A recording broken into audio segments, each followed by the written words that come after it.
Hey, what is up, guys? It's Sky, and this isn't exactly an episode of Battlefield 1 Flight School, but it is some plane gameplay. I wanted to do some commentary about the attack plane in Battlefield 1, and also to tell you guys that I'm on PS4 now. I actually picked up the PS4 version of Battlefield 1 over the Black Friday holiday, and I haven't really ever been a fan of using a controller for flying. The reason I really switched to PS4 was because one morning I was trying to play some Battlefield 1 on PC and I really couldn't get into a server. It was crazy. I was trying to join a conquest game on a air vehicle map and it was just giving me Suez and Argonne Forest. The PS4 version is definitely where the biggest player population is. It's way easier to find games. So for the long term, I'm probably going to be on PS4 and I'm just going to have to suck it up and learn how to fly with a controller. And I'm actually a better infantry player on a controller.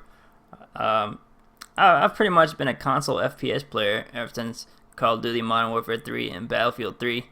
And I never really preferred the mouse and keyboard, although I did learn it while I was playing Battlefield 1. Anyways, enough about that. This is like my second or third game of Conquest that I jumped on the PS4. I played a lot of team deathmatch in the beginning, try to learn the infantry play, and try to rank up my assault class at least a little bit. Man, the long climb to rank 10 assault. The grind in this game is real, I'm telling you. Anyways, in this gameplay, I actually managed to go 34-0 in the attack plane. And I'm probably going to be pretty much piloting the attack plane solely from now on. Initially, when the game came out, I really wanted to pilot the attack plane, but there were a couple things holding it back. The main thing was tail gunners. The fact that tail gunners had an equal or higher time to kill than your nose cannon was just terrible. But I'm happy to report that that's been addressed. Tail gunners are much less effective, and even if you don't get the kill, it's much easier to break off and repair. They're now more there as a deterrent and to support you rather than do all the work for you. And another thing that's been addressed is the anti-air cannons. The attack plane was at a huge disadvantage against anti-air cannons before because they would disable you so fast. Once you lose a wing on the attack plane, you lose tremendous airspeed and maneuverability. But that's also been addressed, and if you fly smart, you can actually at least fly away from AA cannons before they can kill you. You still can't fly directly over them, but that's the way it should be. And also, AA cannons are no longer an automatic get out of jail free card if you can't outmaneuver your opponent. If a really good fighter plane pilot gets on your tail before you see him, then it's not as easy anymore to just lead him back to your team's AA cannons. You're actually going to have your work cut out for you. Now, I've been playing around with the controller setup on the PS4, and if you guys don't know, I have a key bindings tutorial, or kind of my personal key binding settings and controller settings video that I made as an episode of Battlefield 1 Flight School. You can check that out if you want, but basically, you definitely want to change your controller button settings to veteran mode. That'll put your throttle up and throttle down on your triggers, L2 and R2. In the attack plane, it's really important to use your throttle. Sometimes I'll even throttle when I'm diving, because you're always going to be starved for airspeed in the attack plane, and if you lose too much airspeed, it's hard to maneuver. And basically, you don't want your throttle interfering with your maneuvering controls. So getting your throttle off that left analog stick is one of the keys. Now, the problem lies in when you do that, you no longer have your zoom weapon scope function set to your left trigger or L2. It's going to be on the D-pad up. And that's basically an issue when you're trying to do strafe runs.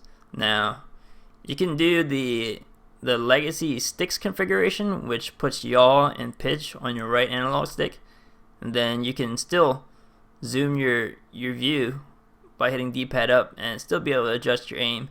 And I tried that out, but I actually don't like it for maneuvering, so I've switched back to default sticks, and I pretty much only use the zoom view at maximum range to try to see where the enemy is, and then I just switch back to third person to fire my cannons. And in the attack plane, you can pretty much get away with that because the cannon rounds have massive splash. You don't really need to be that accurate, but for fighter planes, it's another story. So I've switched back to default sticks layout, and I like that because I really like how the roll interacts with your pitch in the default layout. You really only need really minute inputs for roll, and you want to be able to max your pitch out and also at the same time max out your yaw. And when you have yaw and pitch on the same analog stick, then you can never really max either of them out. And like I said in my key binding and controller setups video, neither of these setups are ideal. Mouse and keyboard is way superior, but just pick one, whatever works best for you. Oh, and if you go with the veteran buttons configuration, you're going to have to get used to using claw grip so you can basically throttle down and fire your cannon at the same time. Gotta be able to hit L2 and L1 at the same time. If you want any more specifics, check out my key bindings and controller setups tutorial video. It's like the second episode of Battlefield 1 Flight School, and it has a lot of really handy timestamps in the description, so you can skip to exactly the part you want to hear. And getting back to the attack plane, Battlefield 1 definitely has some really asymmetrical vehicle combat. Each of the vehicles kind of have their niche. And I like the attack plane because it's the most balanced, especially the ground support loadout, where you have the massive splash damage of the cannons, and you can do at least respectable damage to heavy takes and land ships.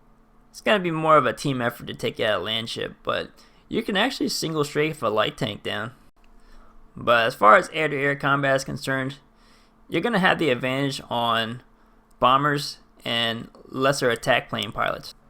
But if you get a pretty decent fighter plane pilot on the server, then there's very little you're going to be able to do. But I've actually found that in almost 99% of the servers I join, I can pretty much stay up all game in an attack plane. I've only had a couple times where a fighter plane pilot clearly had the best of me, and I had to switch to a fighter plane. So I'll probably make some videos detailing attack plane tactics. I'm still trying to get my feet wet with the PS4 controller, but I'm getting better every day. So guys, thanks for watching. Hope you enjoyed the gameplay, and I'll see you guys soon.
Return to the combat area.